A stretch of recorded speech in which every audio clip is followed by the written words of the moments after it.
really happened to the billion-dollar Moschino? A 17-year-old kid who dreamed of being a painter ended up building one of fashion's most irreverent empires.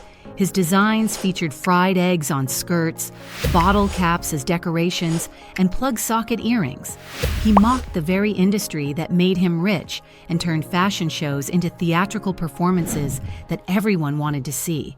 But today, that billion-dollar empire is dying. The parent company just entered pre-bankruptcy proceedings. Sales have collapsed 27% in a single year. The brand has burned through 3 creative directors in just 2 years, with one dying just 9 days after taking the job. What was once fashion's most playful rebellion is now fighting for survival. This is the story of Moschino, a brand that turned bad taste into billions, survived its founder's death, reached dizzying heights of pop culture fame, and is now on the brink of collapse. The artist who never wanted to make clothes. February 27, 1950. Franco Moschino was born in Abbiategrasso, Italy, about 22 kilometers from Milan. His family owned an iron foundry, and his father expected Franco to take over the business. It was practical, secure, and everything Franco absolutely did not want. At 17, Franco rejected the foundry and enrolled at Milan's Academy of Fine Arts. He wanted to be a painter, not a factory owner. But art school wasn't free, so Franco picked up work as a freelance fashion illustrator for magazines, just to pay the bills. That side hustle changed everything. In 1971, his illustrations caught the attention of Gianni Versace, who hired him. So Franco spent 6 years learning the fashion business from the inside. But more importantly, he started seeing fashion's absurdities. The pretension, the excess, the obsession with logos over creativity. By 1977, Franco joined another Italian brand called Cadet as their designer. He spent 5 years there, but by 1982, he'd seen enough. He wanted to say what he really thought about fashion. The birth of rebellion. In 1983, 33-year-old Franco Moschino founded his own company, initially called Moonshadow, quickly renamed Moschino Couture. Notice that exclamation point. Everything about the brand screamed rebellion. Franco's first collection was deliberately outrageous.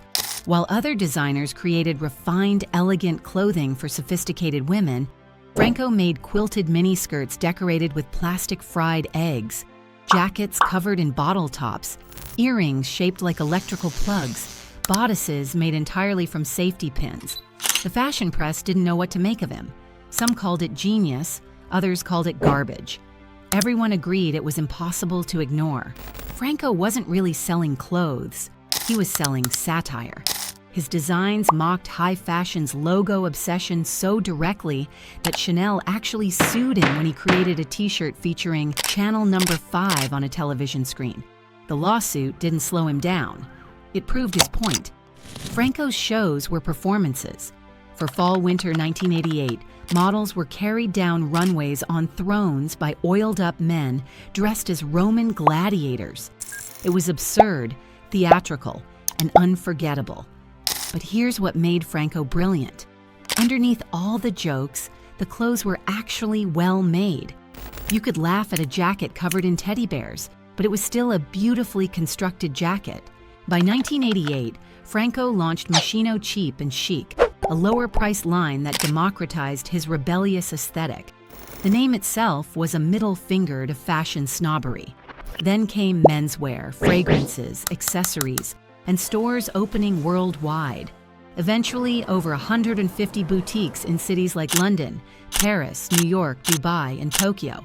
Franco also became an activist. Starting in 1989, he showed ecological furs, launched social awareness campaigns, and used his platform to advocate for environmental protection. In 1992, he introduced campaigns with slogans like, "Nature is better than couture." By 1993, Moschino celebrated its 10th anniversary with exhibitions, a book titled X Years of Chaos, and fashion shows at Milan's National Theatre. Franco had built a billion-dollar empire. Then everything stopped. The death that changed everything. September 18, 1994. Franco Moschino died at just 44 years old from AIDS-related complications. He'd never publicly discussed his illness and had continued working almost until the end. His death left an enormous void. How does Moschino continue without Franco Moschino? Rossella Hardini, who'd worked with Franco since 1981 and joined his company in 1984, became creative director. She understood Franco's philosophy and had to figure out how to honor his legacy while moving the brand forward. For nearly 2 decades, Giardini successfully guided Moschino through changing fashion landscapes. She introduced mermaid tops, bags shaped like houses, and aviation-inspired tailoring. Madonna and Lady Gaga wore Moschino. In 1999, the FA Group acquired the company, providing stability and resources for expansion. By 2008, Moschino Jeans was rebranded as Love Moschino. In 2010, the Maison Moschino Hotel opened in Milan. The brand had evolved from fashion into a complete lifestyle. But by 2013, something was missing. The playfulness that had shocked in the 80s now felt expected. Media coverage was respectful but not excited. Moschino needed someone who could bring back that, "I can't believe they're doing this" feeling. In October 2013, F made a shocking announcement. Jeremy Scott was taking over as creative director. The American Provocateur Jeremy Scott was born and raised on a cattle farm in rural Missouri, as far from Italian haute couture as you could get.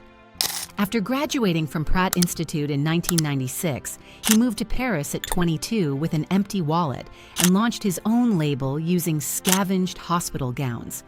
By 2013, Scott had earned the title King of Kitsch. He designed Britney Spears' flight attendant uniform for Toxic in 2004 and created costumes for Madonna's tours.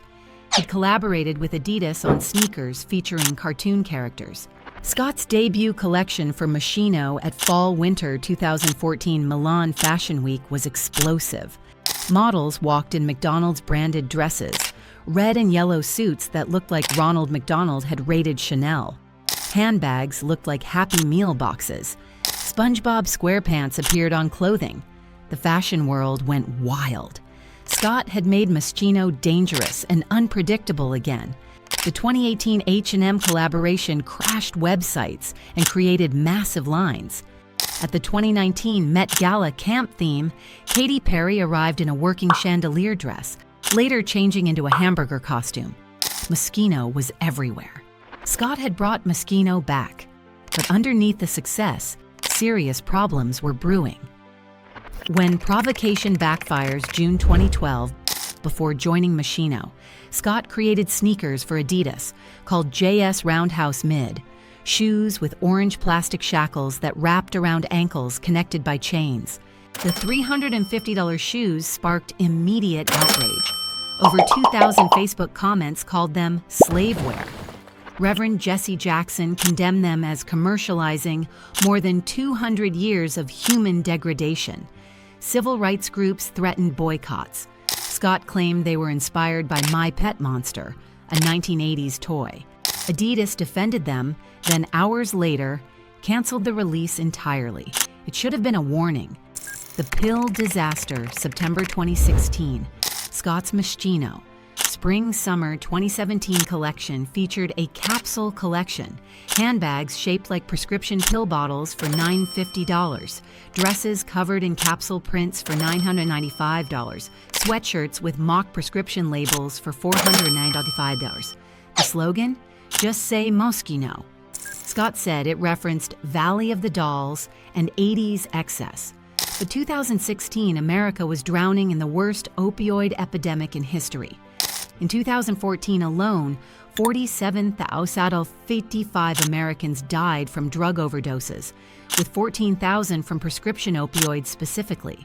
Randy Anderson, a Minneapolis drug counselor in recovery himself, saw the pill bottle purse online and was stunned. He started a Change.org petition that gained over 1,600 signatures. I work as an alcohol and drug counselor, and I can tell you firsthand the havoc addiction causes, Anderson wrote. What I tell people is I can't treat dead people. After mounting pressure, Nordstrom pulled the entire line from stores. Moschino claimed there was never any intent to promote prescription drug abuse, but the damage was done. The illegal alien catastrophe. June 2018. Scott posted Moschino's Fall 2018 campaign on Instagram. Models painted in bright colors wearing Jackie O-inspired outfits. His original caption for Gigi Hadid's photo? "The only thing illegal about this alien is how good she looks." The timing was catastrophic. It was June 2018, the height of Trump's zero-tolerance immigration policy. Children were being separated from parents at the border. Illegal alien had become one of America's most contentious phrases. The backlash was instant. Delete that caption right now. You're profiting on suffering. This is tasteless. Scott changed the caption to explain he was making a statement about immigration policy, but it felt like retroactive justification rather than genuine remorse. The pattern was clear. Scott's provocations were landing as tone-deaf and offensive. The collapse begins behind the scenes. Effie's finances were deteriorating. In 2021, they acquired full ownership of Moschino for 66.6 million euros, a massive investment. But by 2023, Effie reported a 27.1 million euro operating loss. Moschino's sales fell from 273.3 million to 240.8 million euros, an 11.3% drop. March 2023, Jeremy Scott announced he was leaving after 10 years. The announcement seemed amicable, but here's what was interesting. IFA's shares rose 3.05% that day. The market was relieved. Industry analysts said there was hope for a real change and a need to return to the fun and original creativity of Franco Moschino. Perhaps Scott's McDonald's uniforms and pop culture excess had run their course. The tragedy, October 16, 2023. Moschino announced Davide Rene as creative director, a respected 46-year-old designer who'd spent 20 years at Gucci. Fashion insiders celebrated. He officially started November 1, 2023. 9 days later, on November 10th, Davide Rene died from a sudden heart attack. He was 46 years old and had never shown a single collection for Moschino. The fashion world was devastated. Moschino was in creative chaos, its fourth creative director search in 40 years, and the third in under a year. The death spiral. January 2024. Adrian Appialazza became Moschino's fourth creative director, coming from 10 years at Loewe. He faced an impossible task. The financial numbers became catastrophic. First quarter 2024, revenues down 14%. Losses grew from 300,000 to 5.6 million euros. First half 2024, sales fell 14.9%. Net loss increased to 20.4 million euros. First quarter 2025, revenues crashed 23.2%. Net loss hit 10.1 million euros. First half 2025, sales collapsed 27.8% to just 100 million euros. Net losses reached 28.5 million. Ready-to-wear division fell 31%. Third quarter 2025, another 25.1% sales decline. EBITDA swung from positive 90.9 million to negative 11.9 million euros. October 2025, EFA announced pre-bankruptcy proceedings. The company filed for restructuring, citing deep crisis in fashion and luxury.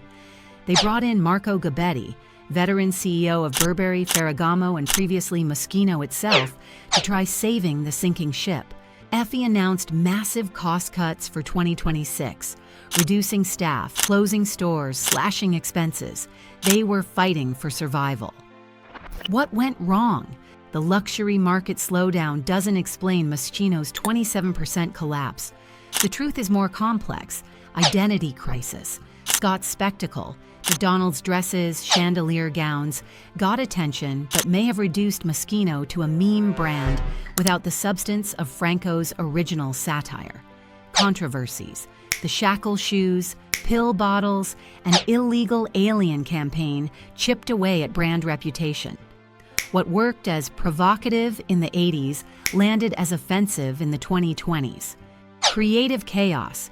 3 directors in 2 years created instability. Buyers didn't know what to order. Customers didn't know what the brand stood for. Financial overextension. Effie's massive investments became liabilities when sales declined. Debt piled up. Losses compounded. Market positioning. Moschino exists awkwardly between contemporary and true luxury. When consumers cut spending, middle brands get squeezed hardest. The uncertain future. As of late 2025, Moschino still exists. Boutiques remain open. Collections are still produced. But the question isn't whether it exists today, it's whether it survives tomorrow. Will Effie's restructuring work? Will the luxury market recover? Will consumers embrace Appiolazza's new vision? Or will Moschino become another cautionary tale? The brand that turned bad taste into billions, survived its founder's death, and mocked fashion while becoming one of its most celebrated names, is now staring into darkness. Franco Moschino once said, "Good taste doesn't exist. It is our taste. We have to be proud of it." The question now is, what happens when nobody wants your taste anymore? When the rebel becomes predictable? When the billion-dollar empire built on laughter can no longer pay its bills? The next chapter is being written right now, and nobody knows how it ends.